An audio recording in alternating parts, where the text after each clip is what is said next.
रोशनी सोनघरे हिचा मृतदेह आज डोंबिवलीत आणला गेला आणि अंत्यविधीसुद्धा आज करण्यात आला.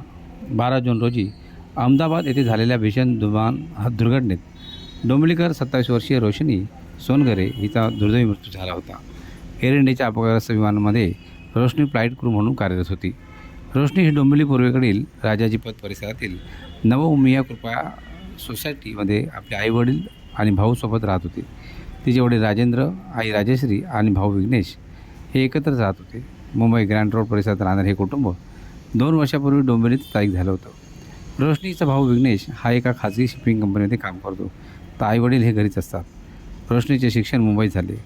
अत्यंत प्रतिकूल परिस्थितीत राजेंद्र सोनघरे व त्यांची पत्नी राजेश्री हिने आपल्या दोन्ही मुलांना शिकविले. रोशनीतल्या लहानपणापासूनचा एअर क्रू बनण्याचं स्वप्न, जिद्द आणि मेहनत करत तिने स्वप्न पूर्ण केले. काल आईवडिलांचा निरोप घेऊन ती अहमदाबादला गेली व अहमदाबादच्या फ्लाईटने लंडनच्या दिशेने निघाली होती. मात्र याच विमानाचा अपघात झाला व रोशनीचा दुर्दैवी मृत्यू झाला आहे. संबंध डोंबिवली परिसरात शोककळा पसरली आहे. आज सकाळपासून तिच्या इमारतीतील रहिवासी, परिसरातील नागरिक जमा व्हायला सुरुवात झाली होती. त्याचप्रमाणे कल्याण ग्रामीणचे आमदार राजेश मोरे, त्याचप्रमाणे भाजपाचे पदाधिकारी विष्णू पेडणेकर, इतर पदाधिकारी, शिवसेना आणि भाजपाचे तसेच डोंबिवलीकर नागरिक मोठ्या प्रमाणात इथे जमा होते. रोशनी सोनघरेला डोंबिवली फास्टतर्फे भावपूर्ण आदरांजली. Bureau report, Dombivli fast.